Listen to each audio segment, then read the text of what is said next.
everybody.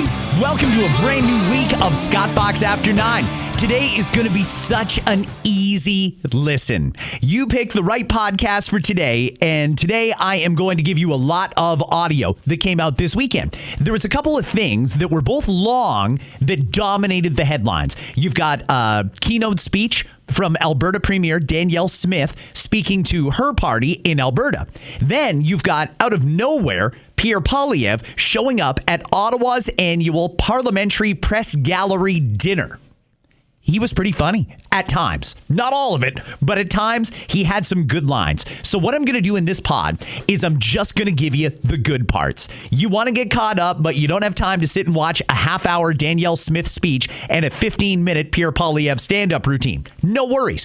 I got you covered. And if I've got time at the end of this episode, I've also got some really interesting audio from Elon Musk that I want to play for you as well. If that sounds good, then let's go. Let's jump right into it. Over the weekend, Alberta Premier Danielle Smith was addressing members of her party. Let's get to the good parts. And winning the battle, my friends, is exactly what we're doing. Just think of how far we've come in only a few years.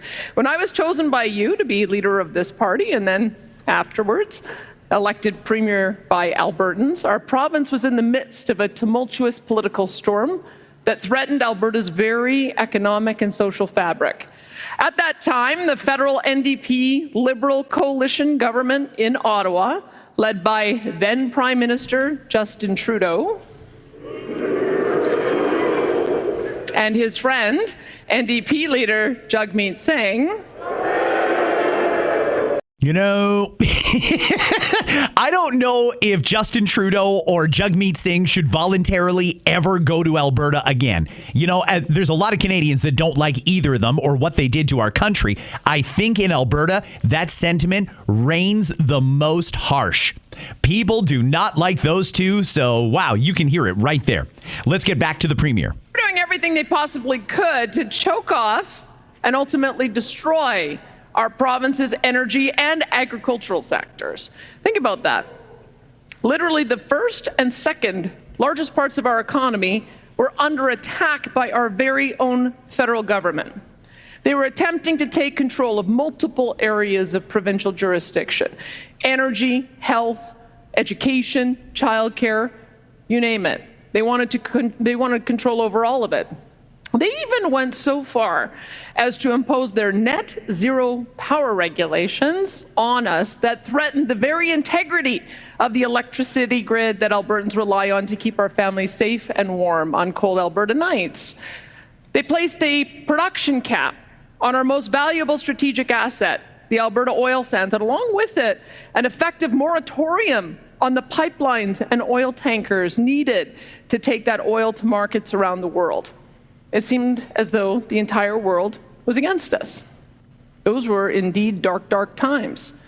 Those are times Albertans will not soon forget in our collective memories. But in those difficult circumstances, Albertans came together, as we always do.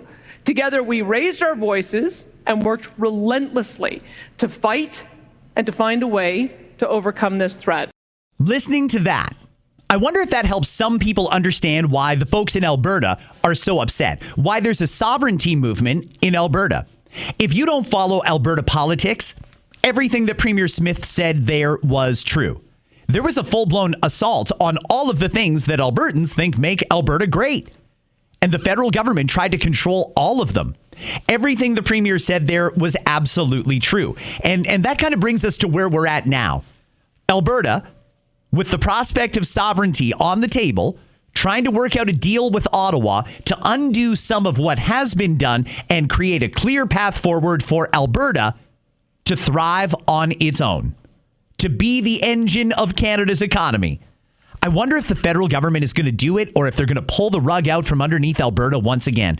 I have a feeling this one is going to stick. The Prime Minister, Mark Carney, seems to understand that Albertans have had enough for all of the reasons that Premier Smith just said. And that's right. Just 48 hours ago, I had the opportunity to sign a monumental energy agreement for our province with Ottawa that will enable Alberta to double our oil production by 2035, build millions of barrels of new pipeline capacity, and unlock billions of investment in AI data centers powered by clean Alberta natural gas. And this complete turnaround of Canadian policy direction and public opinion was unthinkable just a few short years ago. No one thought it was possible. No one except right here in Alberta, where we know that all things are indeed possible.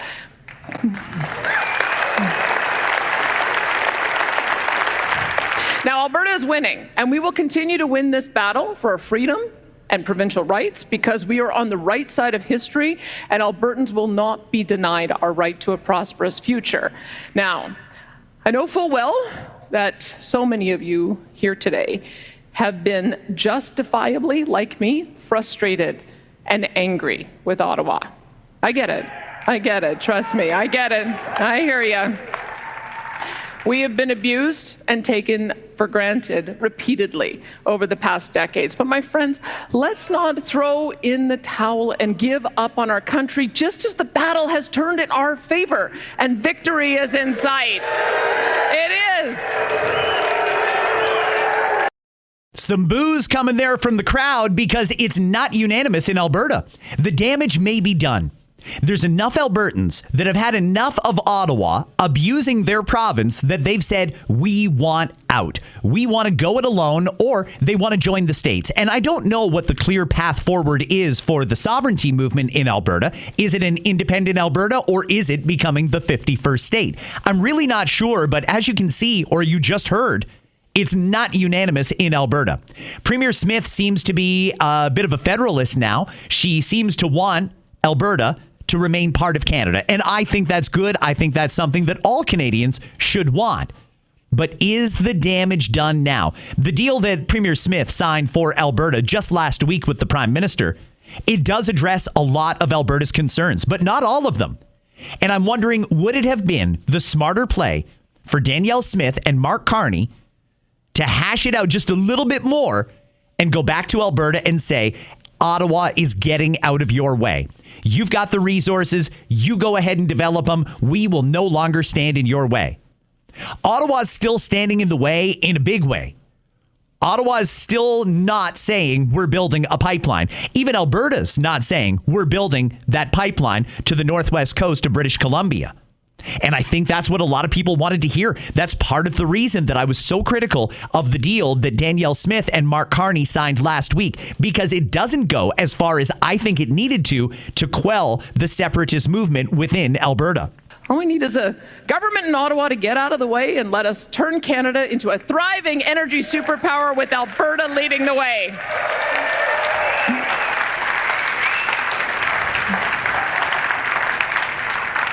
And this new Alberta-Ottawa energy agreement is a first step in trying to accomplish exactly that. So let's take the win and charge full steam ahead, because this agreement means the end of the punitive oil and gas emissions cap, so our great energy producers can grow and thrive again.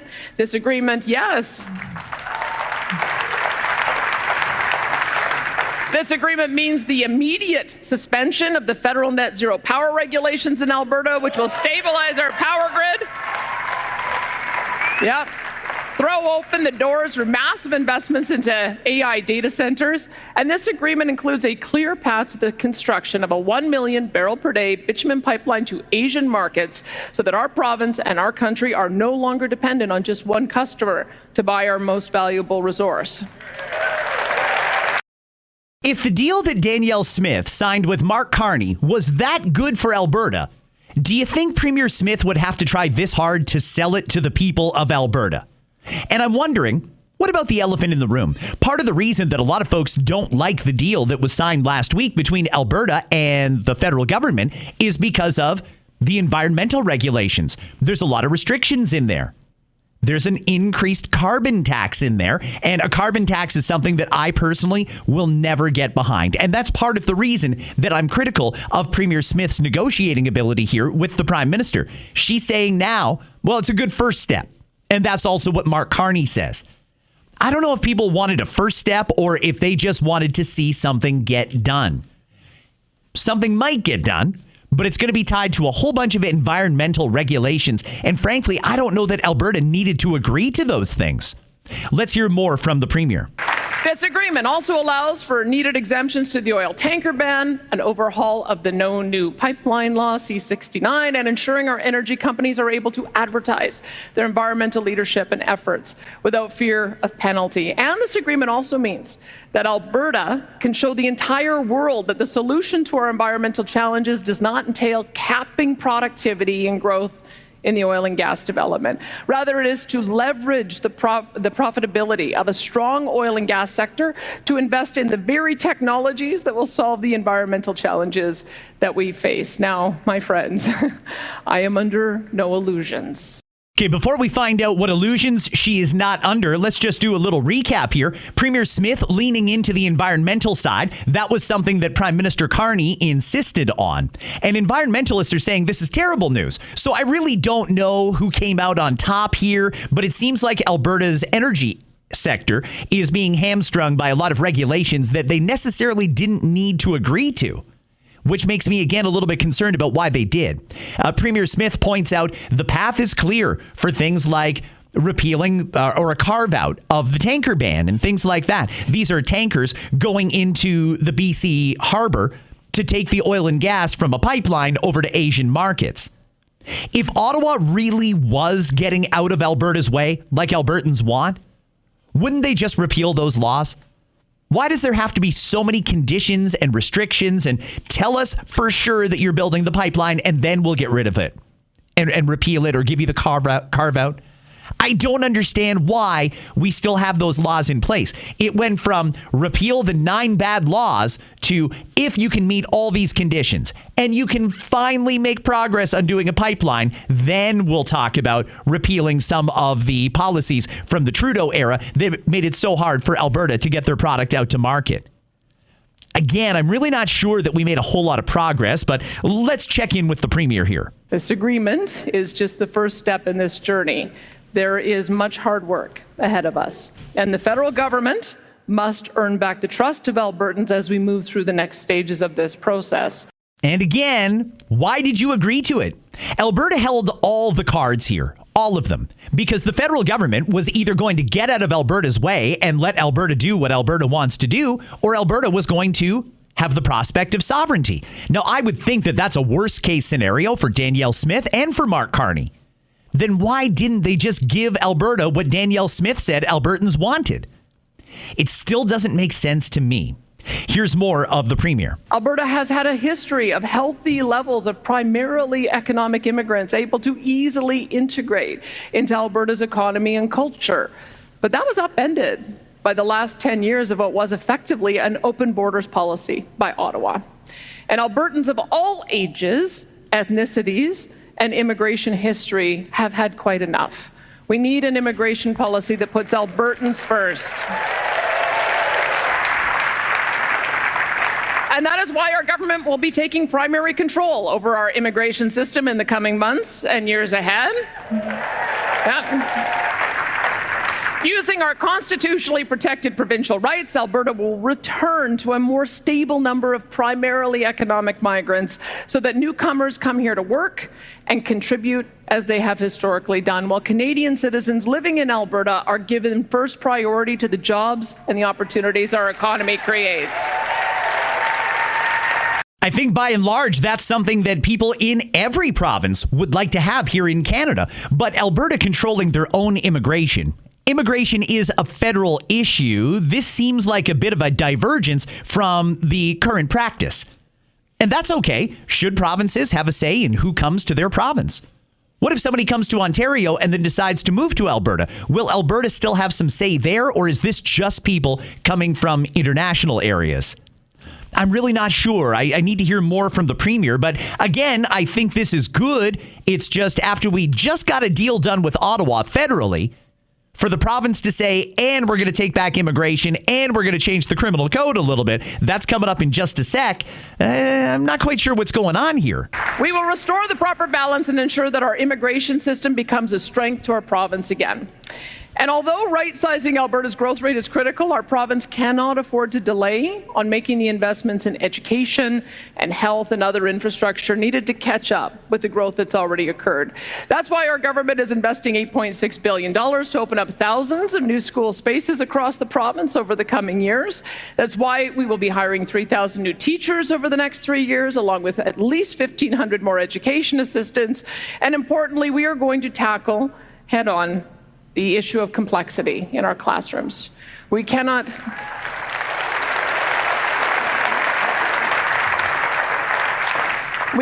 compromise the education of all students because there are too many kids in a classroom that need specialized assistance and care. That doesn't help the students with special needs, and it creates an impossible situation for students and teachers. Students with special needs require unique care and attention that is often not possible in the regular classroom. So it's time to do what's right for our children rather than what's politically correct. Yeah.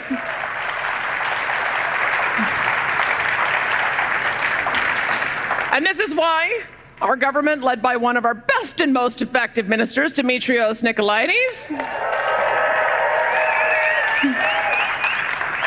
he's taken a hands-on approach to ensuring the new teachers and EAs we are hiring are placed where they are needed most, whether that be in regular classrooms or special classrooms suited for children with complex needs.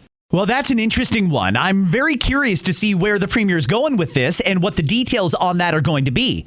Specialized classrooms for students with complex needs.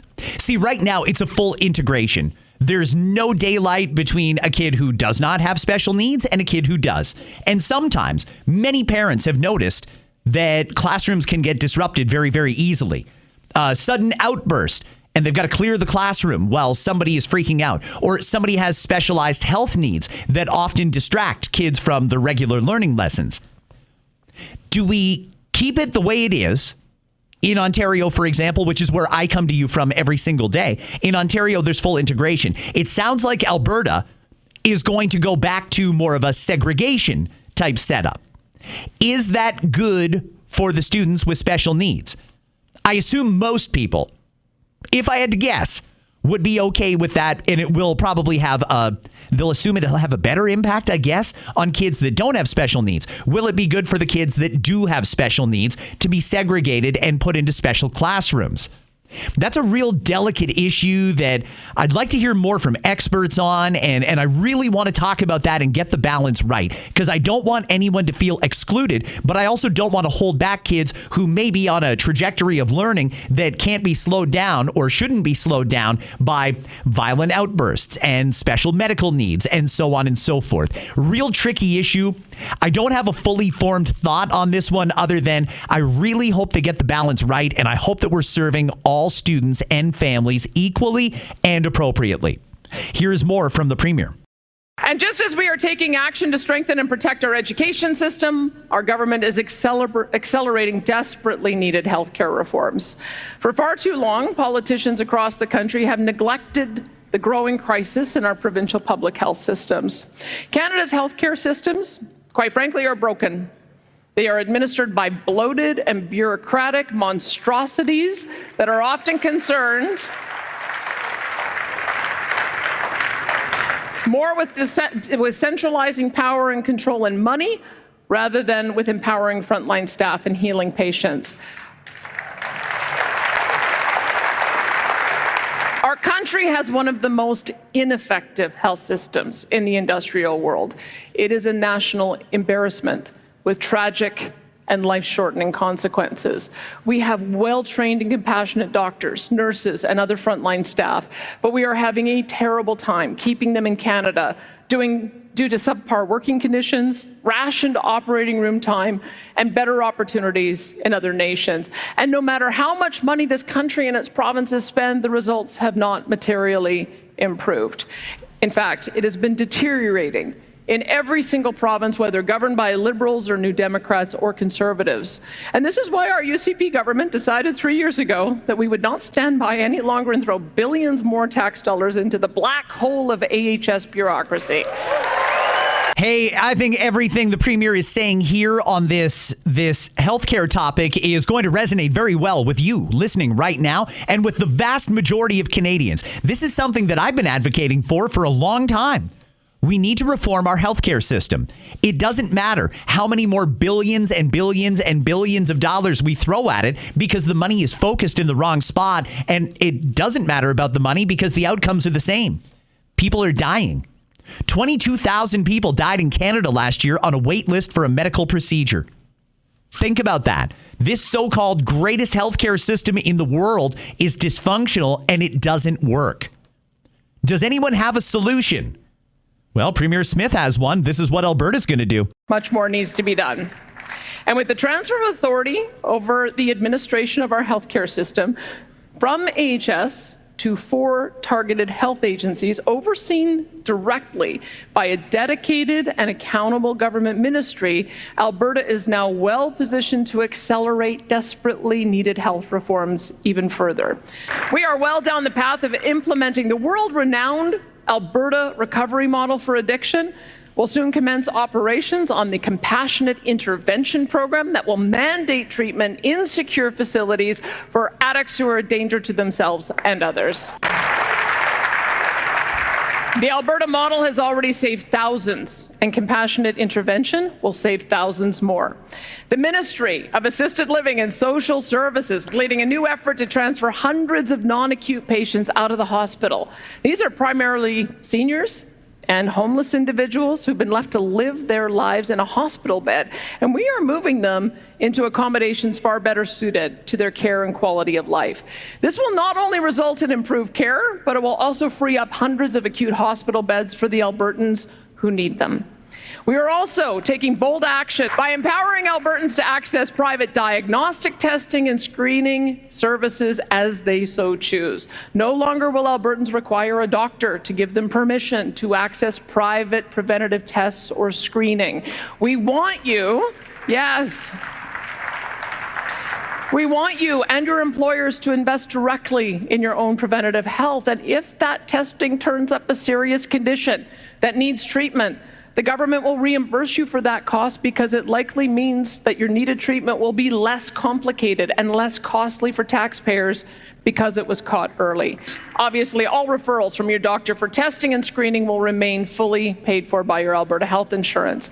And as I'm sure many of you heard this past week, under the excellent leadership of the Minister of Hospital and Surgical Services, Matt Jones, our government has introduced dual practice legislation that permits doctors to provide private elective surgeries, such as hip and knee and eye surgeries, after regular business hours and on weekends, so long as they continue to provide their regular amount of public surgeries as well. This dual practice arrangement for doctors has worked to reduce wait lists and attract surgeons and health investment in virtually every high-performing health system in the world. And of course, as previously announced, we will be moving from a wasteful and inefficient block funding model for our public hospitals, managed by bureaucrats, into a more competitive and responsive activity-based funding model that pays public hospitals and private surgical centers for the services they actually provide. I mean, I don't want to say for sure that that is the solution to Canada's healthcare problems, but it certainly sounds like the Premier has thought this through, and she seems to be on the right track. In particular, though, she's creating a 2-tier system.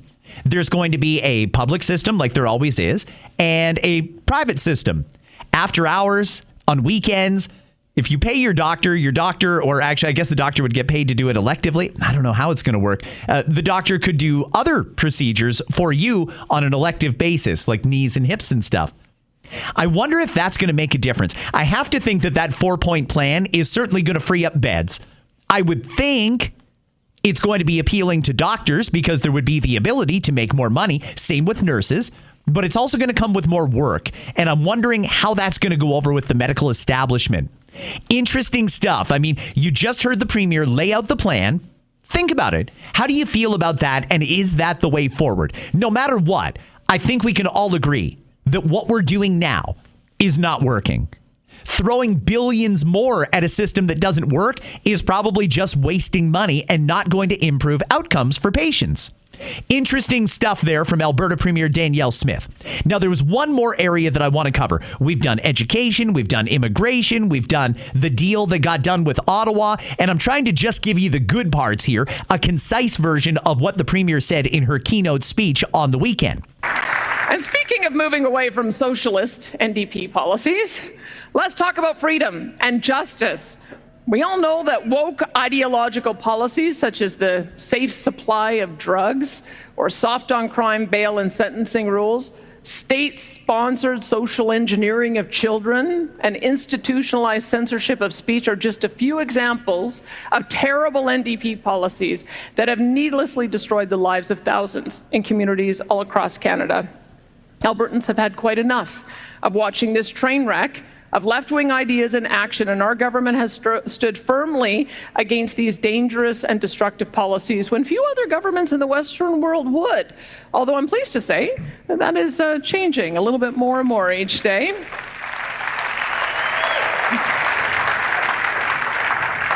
And despite the continued hysterics of the NDP and their woke activists, Alberta will continue to march boldly forward with policies that promote freedom, save lives, and make our communities safe. This government will fund, not defund, the police.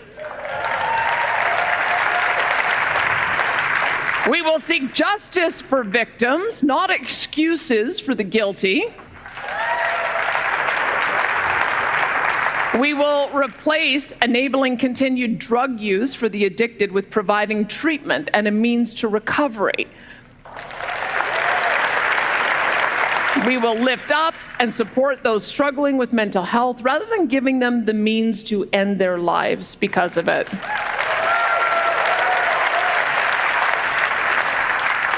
And while governments around the world seek to institutionalize the censorship of free speech, our government will forge an accelerated path in the opposite direction. That's why last week our government, inspired by the attack on Dr. Jordan Peterson, as well as so many other doctors and lawyers and nurses and teachers and others, introduced legislation containing comprehensive free speech protection so that no professional will lose their license to practice due to their political beliefs or for not kowtowing to DEI and other destructive mandates.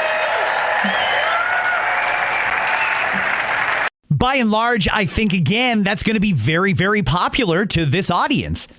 Yeah, I think there's a lot of Canadians that have had enough of the DEI revolution and they want to get back to normalcy. They want to get back to common sense. Premier Smith definitely tapping into something there, but she does go a step further. One of the things that we've been talking about for the last number of months and years here in Canada is we need a castle law. There are so many home invasions. There are so many carjackings. There are so many violent incidents happening on our streets that there's regular folks out there, myself included, that think we need protection under the law so that we can adequately defend ourselves, our property, and our families if we ever need to. Castle law, similar to what they have in Florida, where they call it a stand your ground law, allows you to use whatever force is necessary to defend the things that are most important to you. Again, yourself, your family, and your property. Alberta is going to introduce a castle law. I'm announcing today that next week, our UCP government will be introducing a new motion under the Alberta Sovereignty Within a United Canada Act that will, if passed in the legislature, instruct all provincial entities, including our municipalities and law enforcement agencies, to refuse to enforce or prosecute under the federal gun seizure program. Now, the Sovereignty Act motion will also make it clear that these agencies will not enforce or prosecute Albertans defending their homes and families from intruders.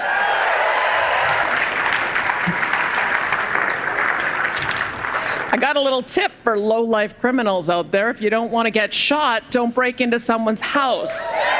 It's really that simple, isn't it? It really is.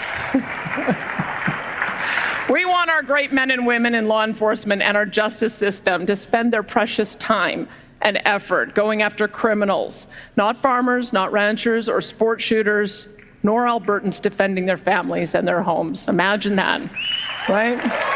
Okay. Hey, I promised you a concise version of what Premier Smith had to say on the weekend, and I think I've covered just about all of the major points. In that last one, saying that Alberta is invoking the Alberta Sovereignty Within Canada Act, which allows them to tell the federal government, you're not coming into our province to seize guns or to do your gun buyback program, or however they're spinning it now. That's just not going to happen in Alberta. She's standing up for gun owners and gun owners' rights. Also introducing a castle law.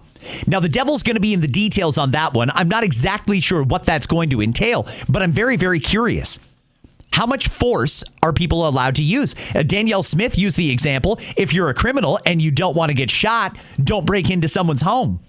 Is she then suggesting that if somebody does try to break into your home, you can shoot them? Are there any restrictions on that? If they come to the door and they break a window or they try and kick in your door, are you able to just let the bullets start flying? Or do you have to prove and demonstrate that you felt like you were in danger or your property or your family was in danger? And will it apply to property as well, or just protecting people? Very, very curious to see how it's all going to work out. I also think it's a little weird that after the Premier and the Prime Minister had that moment last week talking about nationalism and Canada's future and how important Alberta is to it, and got to get the economy going and got to get Alberta oil out to market and yada, yada, yada. The very next step that Danielle Smith does is invoke the Alberta Sovereignty Within Canada Act. What's going on here? It seems like a blatant contradiction, but I'll be honest, I was not very happy with Premier Smith last week, and I'm still not, over that deal that she did with the Prime Minister, because I think she missed an opportunity to super serve Albertans and give them all the things they wanted after a decade of abuse from Ottawa. Longer, actually. It was more than 10 years. But I think she's going to win a lot of people over with this speech here, promising some real common sense stuff. Does that put pressure on other governments? I know not everyone listening to this pod is in Alberta. Many in Ontario, quite a few in Atlantic Canada. They even have quite a few in British Columbia. Are these policies you would like to see your premier introduce in your province? I'm open to your feedback on this. I would love to hear from you. You can slide into my DMs at Scott Fox On Air. Now, this episode is all about getting you caught up on the things that you may have heard about and seen little bits of, but you want more. You want more context on some of these things from the weekend. Well, in addition to Premier Smith's speech on the weekend, another thing that had a lot of folks talking was the Parliamentary Press Gallery dinner in Ottawa. You see, every year, the Ottawa media gets together and they throw themselves a big, lavish party. And they'll tell jokes about the politicians. They'll hand out some silly awards. It's okay. I mean, the generally conservative politicians are the butt of the jokes because it's a very left-wing media in this country. So typically, they don't go. But Pierre Poilievre had an opportunity here to get right in front of those wannabe Laurentian elites and say what he wanted to say to their face and do it in a funny way. Pierre spoke for about 14, 15 minutes. I'm going to give you just a few of the best moments from Pierre Poilievre this weekend speaking to the media in Ottawa. Listen to this. As you know, Chris Stars on This Hour has 22 minutes. Which is the second funniest satire on CBC after Power and Politics. You know, Chris is actually the most expensive comedian at the CBC, and in fact the most expensive in the entire world if you measure on a cost per laugh basis.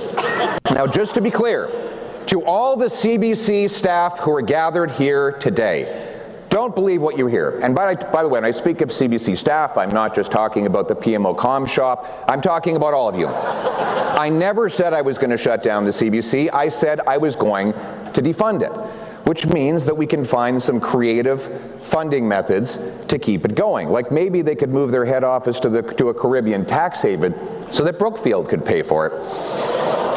The company might have some spare office space above that bicycle shop in Bermuda.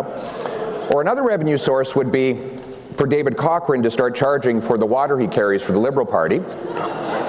The third way is for me to donate royalties.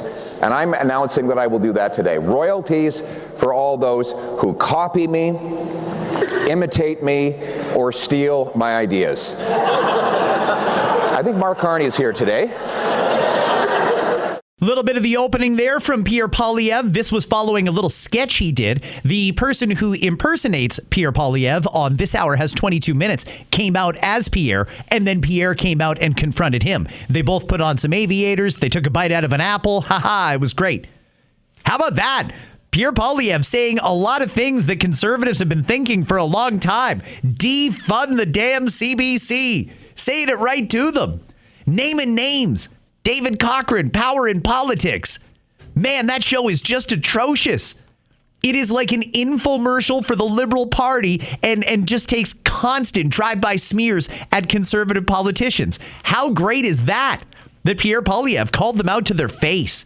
Wish I could have seen a camera shot of David Cochrane when he made that joke. Well done, Pierre. He wanted to have an impersonator of his own, but then he discovered that Mr. Burns is a cartoon. But who's ready to tax the tax? Build the homes. Oh, wait a sec here. They gave me my speech for the January Conservative Convention. Geez, there's got to be some content in here I can use.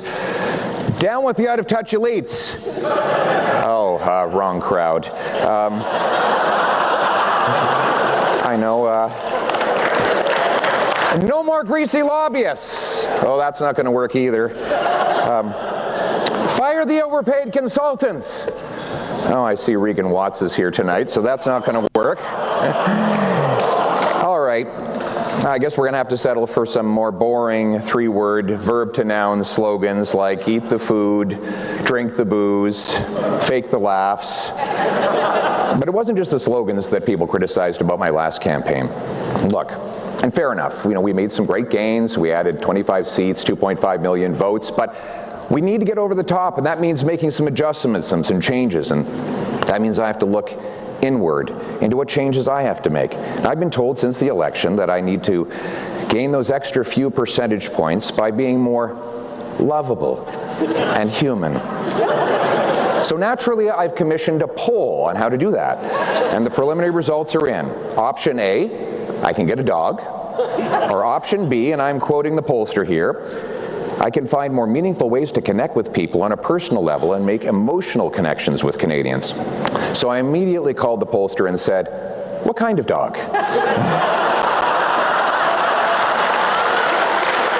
I really hope this goes a long way to humanizing Pierre for some of the folks who thought he was too robotic, who thought he was just too into the slogans and things like that. It's a human side, and it's not easy to do stand-up comedy like he's doing here.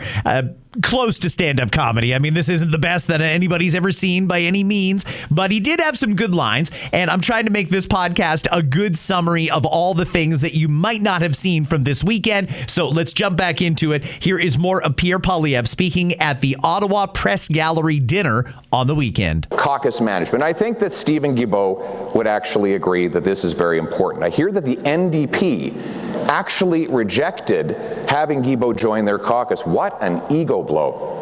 Come on, Don. Is Don Davies here tonight? Don, come on, man. Beggars can't be choosers. And surely Stephen Guilbeault's brand of crazy would fit in right between the delegation of furries and the Queers for Palestine. Okay, that one is getting a little bit of, in some of the more left-leaning circles, they didn't like that one very much. Understood. We can all understand why, I'm sure, but got a couple of laughs in the room. And isn't it great to have the Prime Minister here tonight? Right here in Canada, of all places. So he's been dodging me in question period. But Prime Minister, I don't take it personally, so let's put those differences aside and let's give him a big Grey Cup welcome tonight, everybody.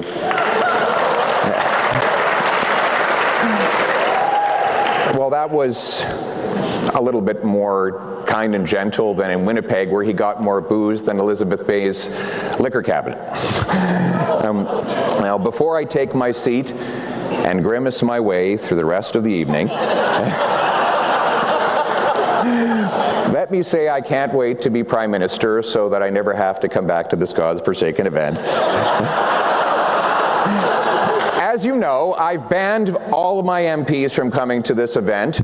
So as soon as I find out that I was here, I will be kicking myself out of caucus. But in the meantime, on behalf of Doug Ford, let me propose a toast to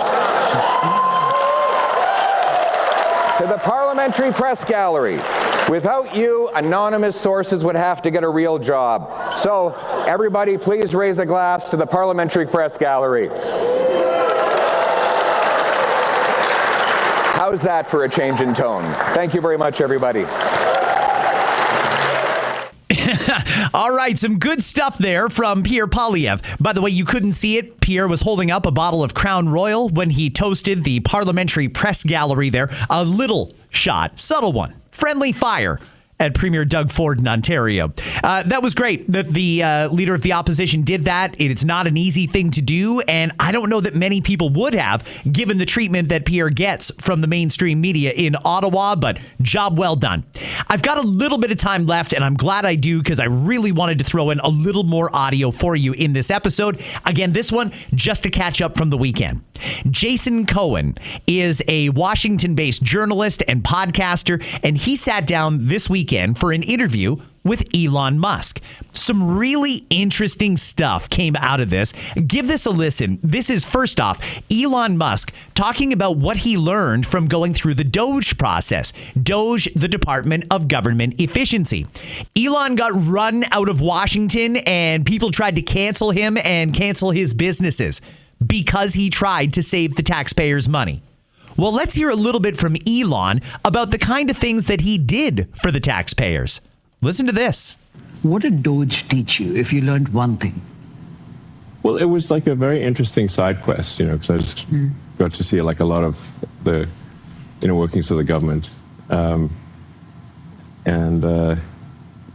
There's been quite a few efficiencies. I mean, some of them are very basic efficiencies, like just adding in requirements for federal payments that any given payment must have an assigned congressional payment code and a comment field with something in it that's more than nothing. Like that trivial seeming change, my guess is probably saves $100 billion or even $200 billion a year. Because there were massive numbers of payments that were going out with no congressional payment code and with nothing in the comment field, which makes auditing the payments impossible. So if you have to say, like, why can the Defense Department, or now the Department of War, why can it not pass an audit? It's because the information is not there. It doesn't have the information necessary to pass an audit does not exist, is the issue. So a bunch of things DOGE did were just very common sense things that would be normal for any organization that cared about financial responsibility. That's most of what was done. And it's still going on, by the way. DOGE is still happening. But it turns out when you stop fraudulent and wasteful payments, the fraudsters don't confess to this. They actually start yelling all sorts of nonsense that you're stopping essential payments to needy people. But actually, you're not. We get this thing like saying, oh, you've got to send this thing for whatever, it'd be like, this is going to children in Africa. And I'm like, yeah, but then why are the wiring instructions for Deloitte and Touche in Washington, D.C.? Because that's not Africa. So can you please connect us with the recipients of this money in Africa? And then we get silence. I'm like, okay, we just want to literally talk to the recipients. That's it. And then we're like, oh no, it turns out for some reason we can't talk to them. I'm like, well, we're not going to send the money unless we can talk to the recipients and confirm they will actually get it. And then that's sort of fraudsters necessarily will come up with a very sympathetic argument. They're not going to say, give us the money for fraud. That's not going to be what they say, obviously. They're going to try to make these sympathetic sounding arguments that are false. They're going to start an NGO and then... Yeah, they're going to see NGO. It's going to be like the Save the Baby Pandas NGO, which is like, who doesn't want to save the baby pandas? They're adorable. but then it turns out no pandas are being saved, okay, in this thing. It's just going to it's just corruption, essentially. And you're like, well, can you send us a picture of the panda? They're like, no. Okay. Well, how do we know it's going to the pandas then? I found that fascinating. There are so many people ripping taxpayers off, and government is either complicit or they let it happen or they're in on it. So many people are ripping off the taxpayer. Elon Musk dropped what he was doing, multiple multi-billion-dollar businesses. He dropped what he was doing to try and save the taxpayers' money, and people climbed all over him for having done that. He almost lost his business. How many people tried to cancel their Tesla deal or sell their car because they didn't want anything to do with Elon Musk, who was taking away money from worthy causes? Was he? Or was he just saving the taxpayers' money? I think that we owe, well, not us, the American taxpayers owe Elon a debt of gratitude. I'm glad he's starting to tell the story. Imagine that. Checks for hundreds of millions of dollars going out the door. And it doesn't even reference which congressional authorization number it's linked to. So that is sending all that money, God knows where, to God knows who. And it doesn't even have on the check, for accounting purposes, who authorized that payment or what it's for. You have to put something in the memo line to explain. It has to be something more than nothing. And they found that far too inconvenient. They didn't want to do it. Isn't that absolutely bananas? I truly don't understand how anyone could not like what Elon Musk was doing with DOGE unless they're in on the ripoff. That's the only way to see it. I'm going to play one more clip from Elon because he was asked about tariffs. Now, Elon has also taken criticism. You're a friend of Donald Trump's, and Donald Trump's in favor of tariffs, so we're going to cancel all of our business dealings with you. Doug Ford in Ontario ripped up a multi-million-dollar contract with Starlink to have internet service all across northern Ontario and remote areas because it was Elon Musk's company, and Elon Musk he's friends with Donald Trump. Well, here's how Elon truly feels about tariffs, in case you're wondering. You've always been against tariffs, but... yeah, I mean, I think generally free trade is is more efficient, Tariffs tend to create distortions in, markets. And generally, like, you think about any given thing, say, like, would you want tariffs between you and everyone else at an individual level? That would make life very difficult. Would you want tariffs between each city? No, that would be very annoying. Would you want tariffs between each state within the United States? Like, no, that would be disastrous for the economy. So then why do you want tariffs between countries? I agree. Yeah. Get the Starlink contract back in place right now, Doug Ford. Put it back in place. That was a very good, common sense answer there. I don't know how anybody could be upset with Elon Musk for how he feels. But in case you're wondering, he happens to feel like tariffs between countries are a bad idea. It's amazing how many people tried to cancel him because of positions that they didn't even fully understand. I want to play something else for you before I go. This is a good one. Stephen Miller, Deputy Chief for Policy and Homeland Security Advisor in America. He was doing an interview just the other day on Fox News, and he explained a little bit about immigration and why the left is so into open borders. This is an American thing, but I think us here in Canada will be able to understand what's going on. This is about a minute and a half long. This was not a loophole. The Biden administration, Secretary of Homeland Security, Alejandro Mayorkas, devised a scheme to fly illegal aliens into the country and then to escort them en masse across the border by the millions, and to give them something known as parole, which gives them a work permit, which gives them a social security number, which gives them access to the voting booth. This was the plan all along, to get them here illegally so they can get free government benefits, get hooked to welfare, and be able to participate in American elections. This was an attack on democracy by the Democrat Party. It's the same attack that we see, Sean, when you have California, a sanctuary state, that is refusing to turn over even illegal alien criminals and gang members to ICE. So these are illegal aliens in California who have been arrested by California police, by California law enforcement for serious crimes, for crimes against children, for felonies, for crimes that threaten public safety, and they are refusing to hand these criminal illegal aliens over to ICE. Instead, they're freeing them back into the cities to offend and offend again. By any definition, what California is doing is criminal. It is a violation of our laws. It is one of the most heinous things that I have seen in my entire... That's just a little bit. You're welcome to go and search for that interview on YouTube if you want to see it. Let me just say, it's the exact same thing here in Canada. And it's the exact same thing in the UK. And it's the exact same thing across many parts of Europe. This is what's going on. Open borders was a scam, and it was designed to import voters and create chaos and destabilize countries.